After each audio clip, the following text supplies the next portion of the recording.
जय हिंद दोस्तों, वंदे मातरम। अगर हम लोग सीधे तौर पर समझे तो भैया चंद्रयान 3 का लॉन्च होना भारत के लिए एक बहुत बड़ी उपलब्धि है। लेकिन चंद्रयान 3 भले ही चांद की तरफ बढ़ रहा हो, लेकिन अब उससे गिरे हुए रॉकेट के टुकड़े कहीं ना कहीं अब पूरी दुनिया को परेशान कर रहे हैं। हालांकि भारत की इसरो एजेंसी इन सभी को डिस्पोज करने के काम में जुट चुकी है, लेकिन उसके बावजूद भी कई देश हैं जो कि बोल रहे हैं कि भैया जो का हो रहा है। दरअसल चंद्रयान 3 की लॉन्चिंग 14 जुलाई 2023 की दोपहर 2:35 पर हुई थी। 4:15 बजे के आसपास लॉन्च व्हीकल मॉड्यूल 3 यानी कि LVM-3 रॉकेट चंद्रयान 3 से अलग हो गया और चंद्रयान तो चंद्रमा की तरफ अपनी यात्रा में आगे बढ़ गया, लेकिन रॉकेट कहाँ गया? दरअसल इस सवाल का जवाब जानने से पहले जानते हैं कि क्या था इसरो की लॉन्चिंग के बाद अगले 4.25 मिनट की प्लानिंग। लॉन्च के ठीक बाद रॉकेट आधा किलोमीटर प्रति सेकंड की रफ्तार से उड़ा। करीब 1.25 मिनट के बाद वो 44 किलोमीटर ऊपर था। गति थी करीब 1.78 किलोमीटर प्रति सेकंड, यानी करीब करीब 1.25 किलोमीटर की दूरी वो हर सेकंड में पूरी कर रहा था।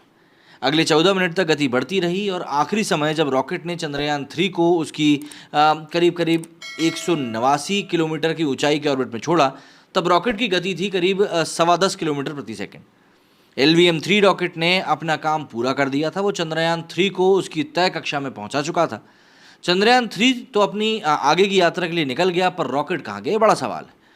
तो चंद्रयान 3 का पहला हिस्सा 62 किलोमीटर से नीचे गिरा था।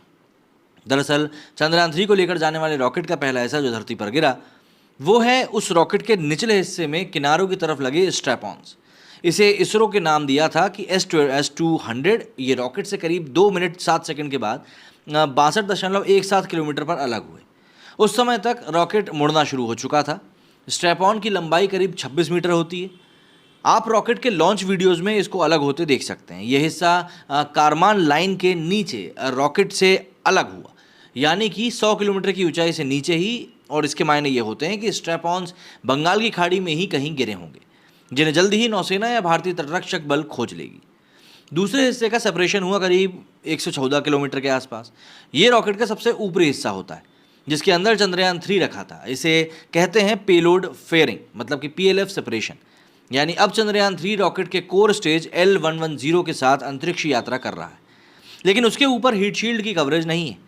ये 114 किलोमीटर ऊपर अलग हुआ है, यानी कि कारमान लाइन से ऊपर अंतरिक्ष में वहाँ पर ग्रेविटी का असर कम हो जाता है। असल में जीरो ग्रेविटी होती, चीज़ें अंतरिक्ष में तैरती हैं और वो बाद में धीरे धीरे धरती की ग्रेविटी में फंसकर वायुमंडल पार करके धरती पर किसी जगह पर गिरती हैं। वैसे वायुमंडल पार करते ही आधे से ज़्यादा ये जलकर खाक हो चुका होता है। तीसरा हिस्सा होता है कोर इंजन का, जो कि करीब 175 किलोमीटर ऊपर जाके अलग होता है। ये रॉकेट का एक लिक्विड स्टेज इंजन है, जिसे L110 कहते हैं। ये रॉकेट का मुख्य इंजन है। इसने चंद्रयान 3 को 175 किलोमीटर की ऊंचाई पर पहुंचाकर छोड़ दिया। इस समय रॉकेट की लॉन्च हुए करीब करीब 5 मिनट हो चुके थे और वो अब अंतरिक्ष में तैर रहा था। कुछ समय बाद वो धरती की ग्रेविटी में आकर ज़मीन पर गिरेगा। अगर हम चौथे हिस्से की बात करें, मतलब क्रायोजेनिक इंजन की, तो इसकी कहानी थोड़ी सी अलग है। क्रायोजेनिक इंजन यानी कि C-25 पहले चंद्रयान 3 को 176 किलोमीटर का ऊंचाई पर लेके जाता है और फिर उसे वापस 174 किलोमीटर की ऊंचाई पर नीचे लाता है। अब तक 15 मिनट बीत चुके हैं और यहीं पर क्रायोजेनिक इंजन बंद होते हैं, लेकिन जिस गति से वो जा रहा था उससे वो 5 किलोमीटर और ऊपर चला जाता है और फिर वहाँ से सैटेलाइट यानी कि चंद्रयान 3 अलग हो जाता है, यानी कि करीब 16 मिनट 15 सेकंड पूरे होने के बाद। यहाँ चंद्रयान 3 आगे की यात्रा के लिए निकल जाता है। इसरो वैज्ञानिक उसकी कक्षा को सेट करने के लिए यान का इंजन यानी कि थ्रस्टर्स चालू करते हैं, लेकिन क्रायोजेनिक इंजन पीछे अंतरिक्ष के वैक्यूम में तैरता रहता है, इसी गति के जिस गति से उसने चंद्रयान 3 को छोड़ा था। अब वो हिस्सा अंतरिक्ष में है और इसे आने में थोड़ा समय लगेगा। इसरो वैज्ञानिक और दुनिया भर के साइंटिस्ट किसी भी रॉकेट लॉन्च के बाद उसके हिस्से पर नज़र रखते हैं। रॉकेट के हिस्सों पर नज़र रखने का फ़ायदा ये होता है कि वे कब और कहाँ गिरेगा इसकी भविष्यवाणी की जा सकती है, ताकि जब रॉकेट के हिस्से जो अंतरिक्ष में हैं वो वायुमंडल पार करके नीचे आएँ तो किसी को नुकसान ना हो, ये किसी के घर, किसी विमान, जहाज़ या आबादी वाले इलाके में ना गिरे। उम्मीद है आपको समझ में आ गया होगा कि चंद्रयान 3 ने क्या कोहराम मचाया है। मेरे सुनी फिलहाल इतना ही। जय हिंद, जय भारत।